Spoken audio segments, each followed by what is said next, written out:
Good afternoon, everyone. Welcome to today's session, Viewing Philadelphia Through the Eyes of the Drexel Family, with Archival Assistant Jessica Hutchison. We have a few really exciting sessions planned for the rest of this term as well, and I hope you'll check them out through our events calendar, and I'll put a link to that in the chat in a second. Before we get started today, I just want to run through a few pretty standard housekeeping items. First, we are recording the session, and I'll send a link to the video later this week so you can revisit it at your convenience. And then we ask that you stay muted during the session, and you can always enter questions in chat or we'll take them at the end. So I think that's it for me. And now I will turn it over to Jessica. On to you. Okay, thank you. Let me share my screen.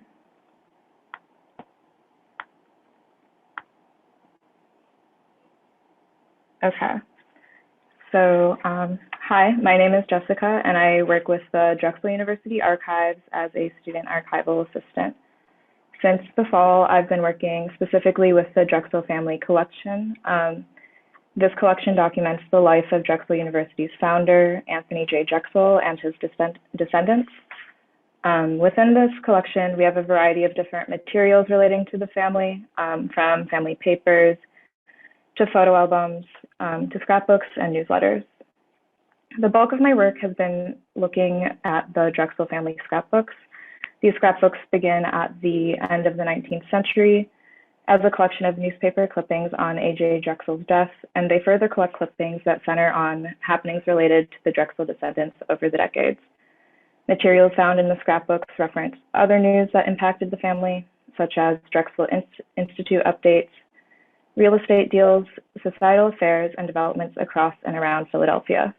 These scrapbooks cover nearly a century of Drexel family-related news in 11 volumes of varying page lengths, extending to about mid-1980.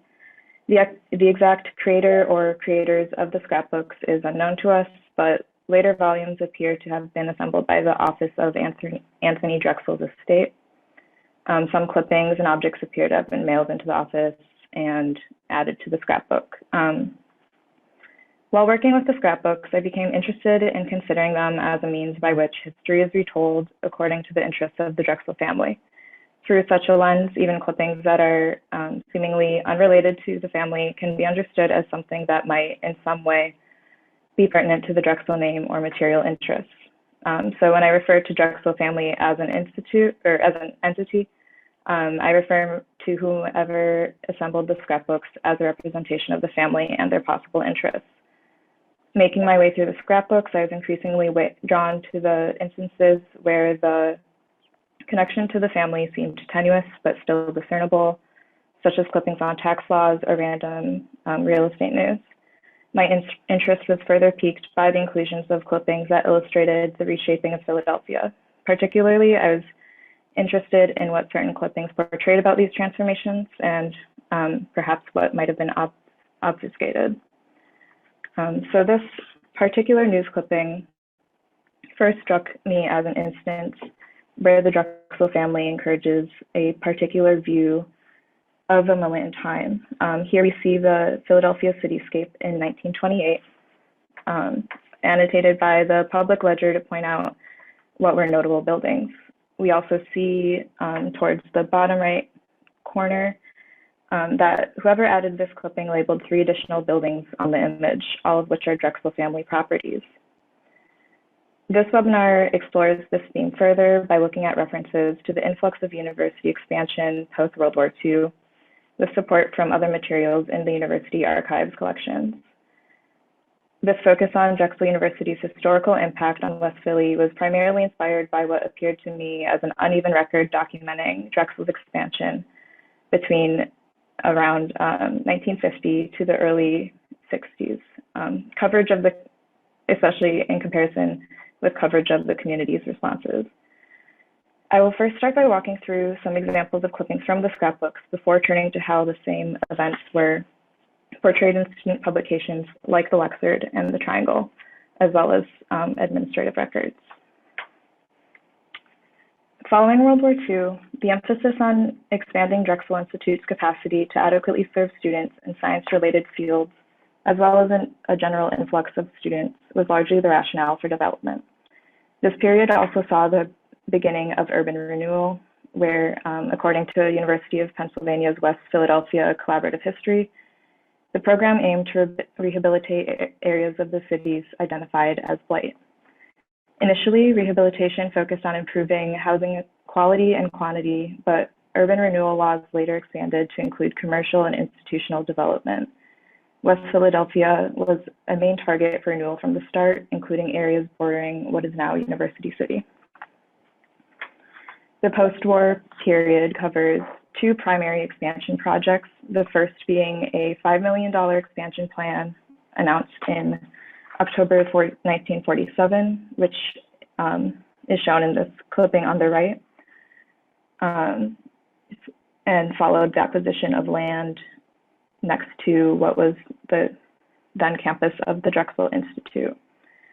This expansion, designed to increase the capacity of the establishment by about 1/3, was set to be completed over 3 years and would ensure that Drexel should remain at the heart of industrial community, where it can be of the most help to the city's business and industrial life, and would be able to accommodate increasing enrollment.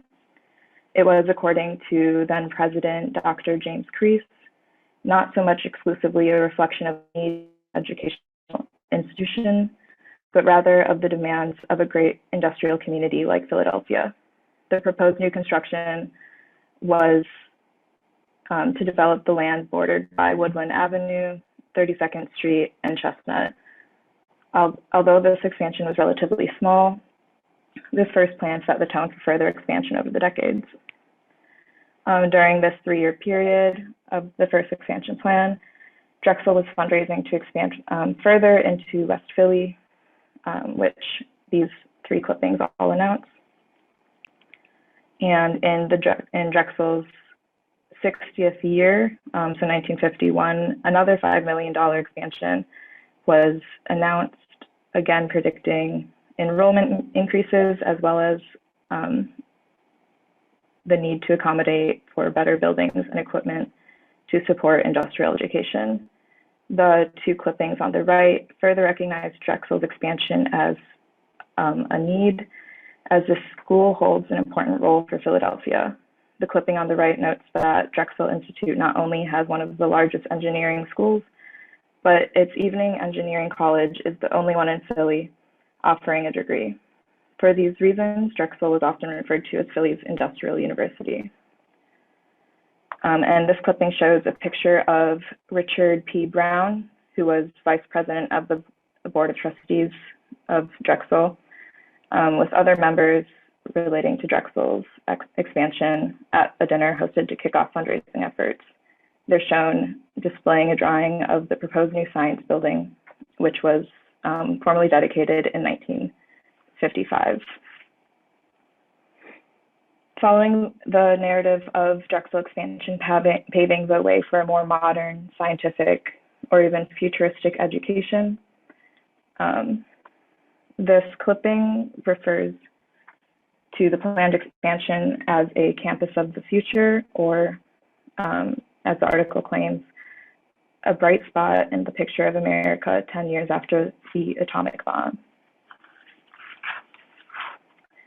In May of 1957, the Drexel Institute officially announced its 13-year, $20 million expansion program, which would develop Powelton Village, which is the area northwest of Drexel, and most of which would prioritize student housing. Although the fundraising drive for further expansion into West Philly had ramped up and the 13-year program had been announced, the path toward redevelopment still saw setbacks. According to the Philadelphia Redevelopment Authority, according to West Philadelphia Collaborative History, in the 1950s and 1960s, the Philadelphia Redevelopment Authority designated 5 units in West Philadelphia's University redevelopment area for urban renewal, while Unit 5, which was Powelton Village, was allocated to Drexel Institute. Unit 1 was an area of contention between Drexel and Penn. This area bordered Drexel's campus, but was to be developed solely by Penn. Because of its proximity to campus, Dr. Crease stated that the plans of the 2 institutions should be coordinated so that neither fail to respond to city needs. A few other clippings map Penn's, a few other clippings, specifically the two in the middle, map Penn's concurrent development plans. After conversation with Dr. Crease, Philly City Council President James H.J. Tate pressured Penn to negotiate Unit 1 with Drexel, resulting in the land being split into Units 1A and B.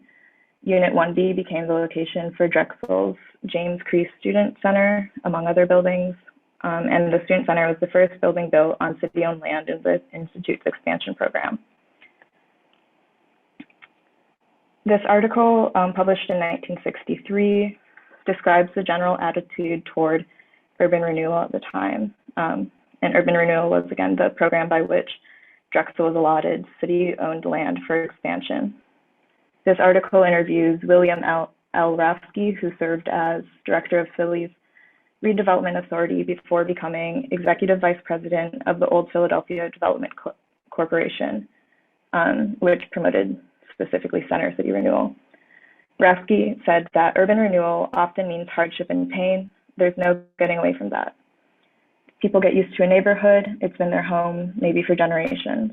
The neighborhood crumbles and must go. But how do you tell an elderly man that his grocery store, which he spent his whole life building, has to be wrecked for the good of the city?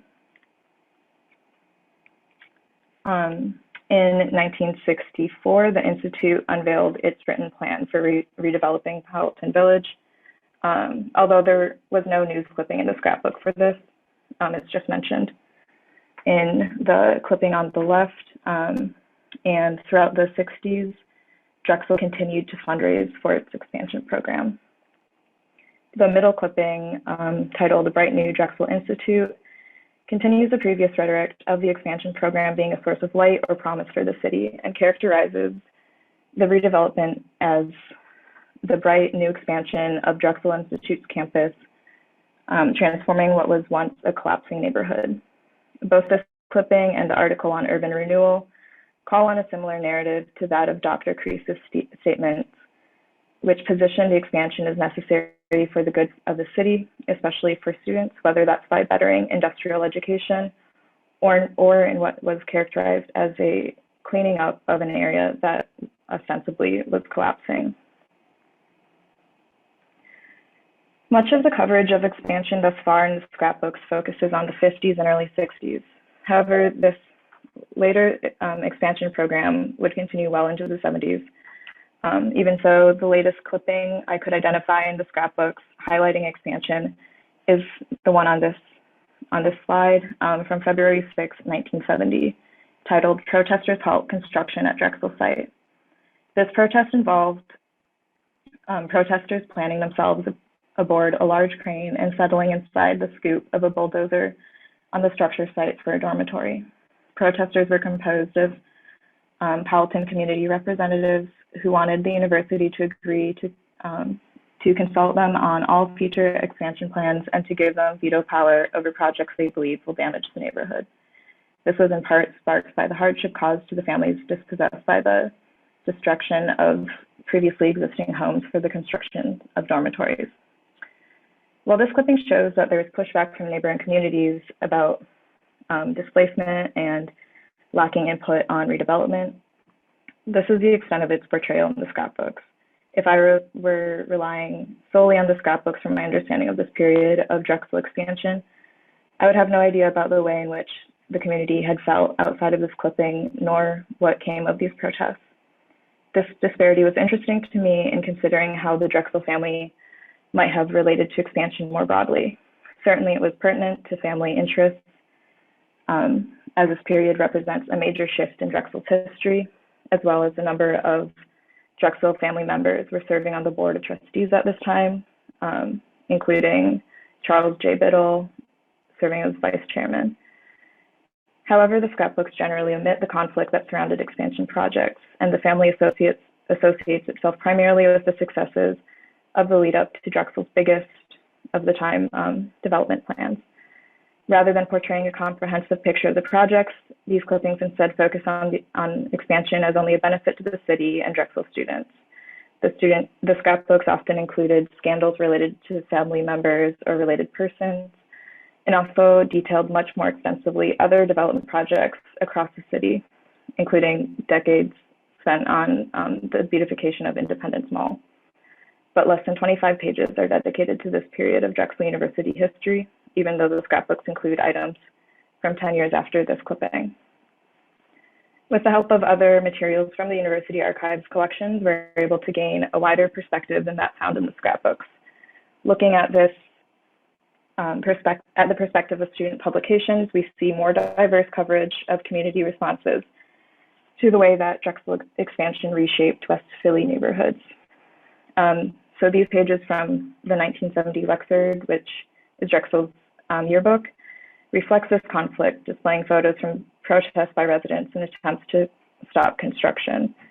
This bulldozer photo on the left is likely the same protest mentioned in the previous clipping from the scrapbooks. These pages taken from the 1971 Lexard again recognize Drexel's growing pains and their negative impact on the communities, asking, can the community survive if Drexel expands? These selections from the Triangle, Drexel student paper, reflects varying perspectives on construction. This page from February 1968 has a tone similar to the Lexards that seems worn down by years of construction surrounding campus, as well as recognition of the burden on displaced families.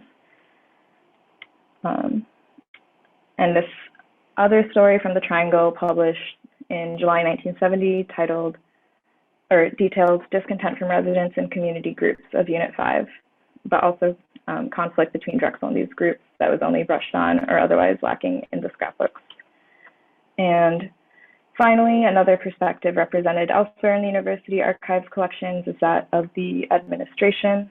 Looking at the Office of Development Records, for example, provides an overview of the understanding of urban renewal underpinning Drexel's expansion projects. I know it's difficult to read, but the first two paragraphs are on the slide there. And these materials provide a glimpse of a more nuanced understanding of what was happening in the residential and student communities, as well as behind the scenes during these expansion projects. So this webinar hopefully was able to briefly introduce you to a number of things. The types of subjects and perspectives represented in the Drexel family scrapbooks, as well as other Drexel University Archives collections, the contentiousness of Drexel's post-World War II expansion projects, and also just more broadly, how one might draw from archival materials for research projects. The Drexel family collection, including all 11 volumes of the scrapbooks, are available for use in our reading room. You can also find more information about the collection, the Drexel family, and access selected materials that have been digitized and made available online, all through the Drexel Family Digital Archive and Drexel Family Research Guide. Thanks for listening.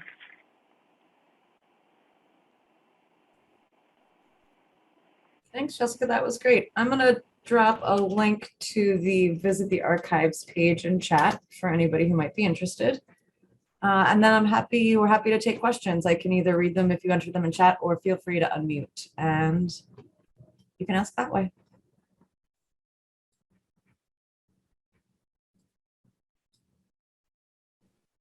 I have a question, Jessica.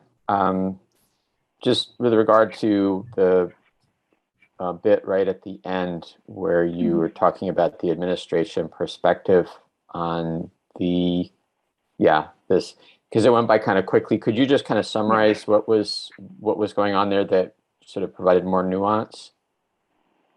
So I included this because even the article that had the quote from the developer touched on what urban renewal was and like the attitude towards it. I thought this material kind of showed more straightforwardly like the like rhetoric that surrounded urban renewal as like a campaign throughout Philly.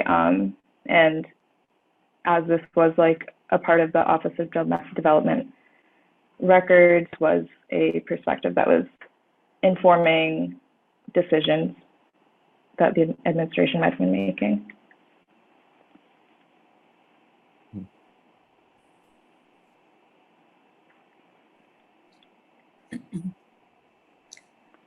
A question Can about I- the, oh, I'm so sorry. No, I'm sorry. Question about the scrapbooks themselves. Sorry. Mhm. And did the family, are there any like notations in the scrapbooks, or is it just as you know, anything beyond just the clippings themselves? There's nothing additional in the scrapbooks that might add any sort of insight or nuance to what's included?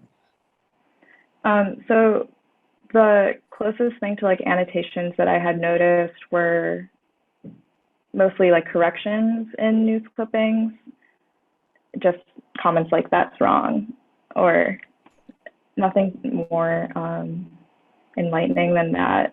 Yeah. That also was more prevalent in early volumes of the scrapbook, and where also the scrapbooks were much richer and covered more events over the years than later scrapbooks. But usually it was just clippings or art magazine articles with the dates attached. Thank you. Nice job. Thanks. Is it clear who the creator of these scrapbooks are? I mean, especially since they span so many decades. Another question is what you were expecting from the scrapbooks, kind of based on the initial description you received, and what's surprising about them, what you didn't expect from them. Mm-hmm. So I don't know who created them. I don't know if we really do. And I just had noticed in the last two scrapbooks that there were materials addressed to the office of Anthony Drexel's estate. So it seemed to me that was who, at least for the, I think like the last 15 years, might have been assembling the scrapbooks, and also might be why the amount of clippings and other materials was more scarce. And I think the scrapbooks were what I imagined. Like, they have a lot of information about the family, like the family itself. I was a bit surprised to see how much family news was just in the newspaper, which also might have been a symptom of it being like the early 1900s. But I was also hoping to find more annotation or more like clear-cut perspectives from the family. Thanks.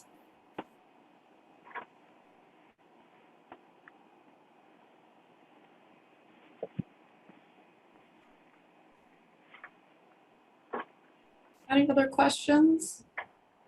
Please feel free to unmute. It's a pretty small group, so I think we can manage that way. But if you prefer, you're welcome to put it into chat.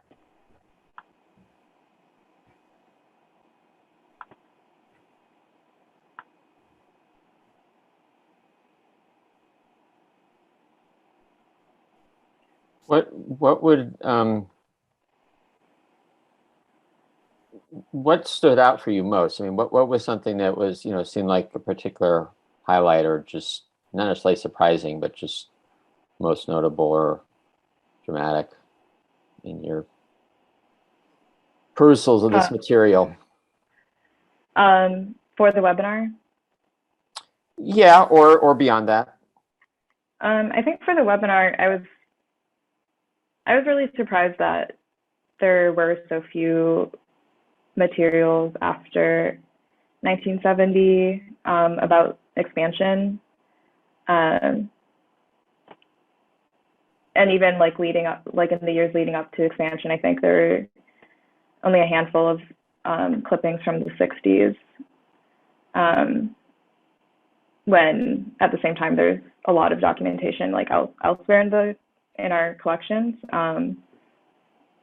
Like what I included is only a drop of what we have.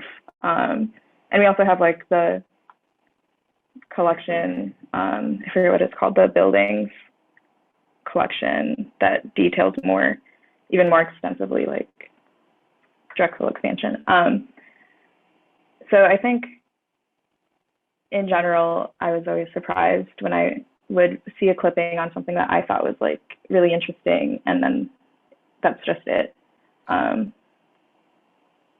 think that also happened a lot in World War II. And I think this is in part because it's like a family scrapbook, but